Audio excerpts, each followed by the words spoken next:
Yeah, I don't think we're on anyone, so what the hell is up with this door? Actually, before we go any further, what I'll do is I'll just give a brief instruction about how you do it. X is to attack, circle to jump, and that's actually what we do it for the moment. But L2 and R2 to rotate the camera, and as I said earlier, R1 is to lock on. And if you look down the bottom left is your command bar, which is what your action will be. If you press X, it's not by default, it's not just attack. Like if I don't have it on attack and I press X, I do nothing.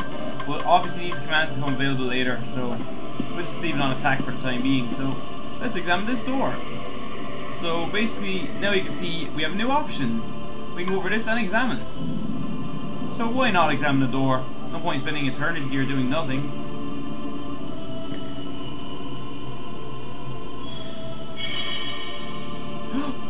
There's a chest. Cue Zelda music. I always love the way he opens the chests in these games. The tap tap. You can push large crates. But what the game doesn't tell you, this is kind of weird. Like, you can push it, but you're not actually meant to push this. What you have to do to progress in the game is destroy this. Okay, let's log on. Now, sometimes destroying objects gives us items. And now you can see we have the item command available to us. And you can lock onto objects as well. And L2 to switch. So, like, what you do is basically go down to items, press X, and you can use the item again by pressing X, but we don't want it for the time being. We're just going to attack this barrel. You can lift this as well, but there's absolutely no point in doing that at this stage. So, later on I think it's relevant for a puzzle or two, but at the moment it's not.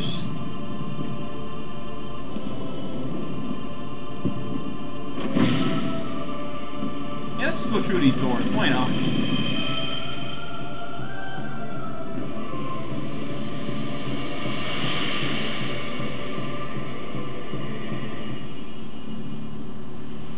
And I probably won't show any level grinding, so don't worry about that.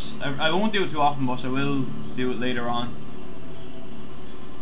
So this is a key part actually. It took me, I didn't actually know about this for ages, how relevant this actually was. But yeah, we can press select to go into first person mode. I forgot about that actually. And you may recognize some of these characters. Here we have Selfie from Final Fantasy VIII. And if you walk up too close to someone, you can't attack them, but you can talk to them. But we're not going to do that just yet, because I want to show off these guys. It's Titus, or Titus, whatever you want to pronounce it, from Final Fantasy X. And Waka from Final Fantasy X. I think that's pretty cool that they threw those guys in here.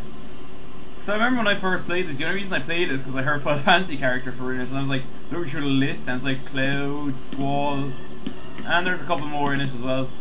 My favourite Final Fantasy character is actually in the sequel, but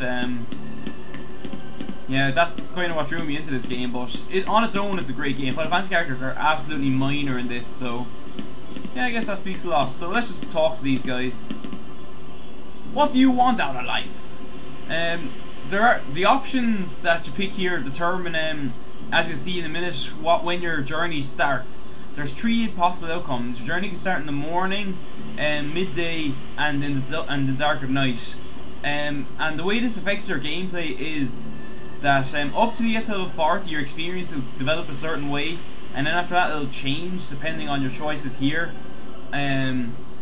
After level 40 until you get to 99 or 100, I can't remember what the maximum is. It's 99 or 100 in this game, but yeah, if you start in morning, it's really easy. It's easier to get to 40, but harder to get to 100.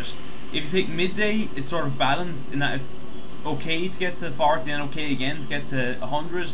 And if you pick night, if you pick the option to get night, it's harder to get to 40, but easier to get to 100. So depending on what way you want to play the game, you might want to get your choices to reflect this. So I'm going to be starting the adventure at night, because I think it's better to get harder to 40 and then easier after that.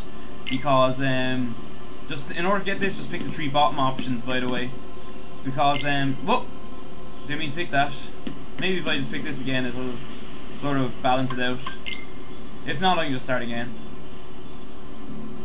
I just think it's easier just to get to 40 slower and then, you know, power through. Well, not power through, because I think it works out something like between 80,000 to 100,000 less experience needed to get to 100. Yes, my adventure begins in the dead of night. Your road won't be easy, but a rising sun awaits your journey's end.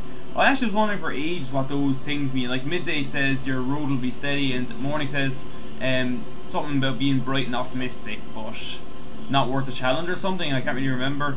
But I'm going to be sticking with this one this time. I normally usually pick midday, but this time I'm going to try out dark. Well, not night. Because I hear it's more worth your while to do night time than it is to do any of the other 2 times in the long run. So that's what I'm sort of aiming for in this LP. But feel free to pick whichever one you want if you happen to be playing along with me.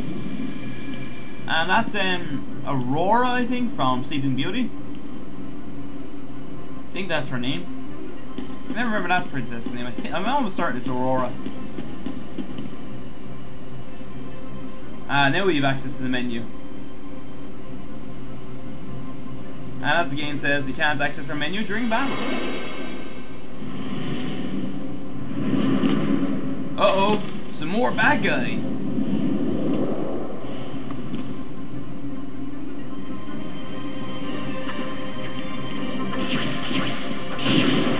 That's why I like to not lock on, because you can kill a lot of enemies quicker if you come in groups like this. Until there's only a couple left, then it's worth your while to lock on, because these guys can be quite slippery. And those green balls they're dropping are health, just in case I never said that. And if they drop blue balls, it's magic for MP. And if they drop, I don't know actually, is there? Yeah, I think there is magic balls, blue.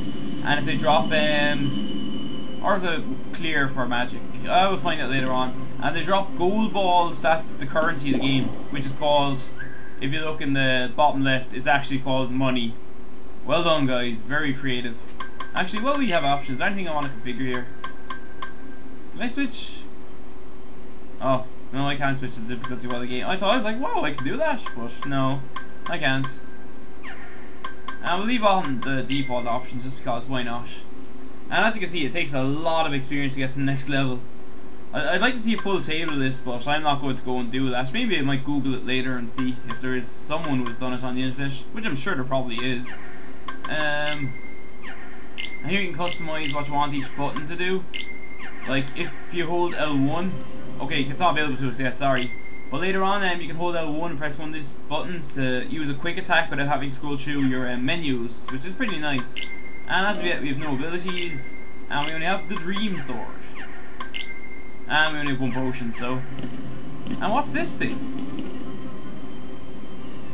No, I know what it is. This is a save point. Touch save points fully recover HP and MP. It's a good idea to save off and blah blah blah blah blah blah. I like when games, you know, let you automatically heal you fully after save points. Just cause I just think it's nice, you know. Rather than, you know, forgetting to bring a tent or something with you. I know some people think it takes away some of the challenge, but I think it just sort of saves on time. So, yeah, okay, I think I'll just save it here and... Do I have a save? Oh, I don't have a memory card inserted. Alright, I'll just save here and we'll continue on in the next video. Why not?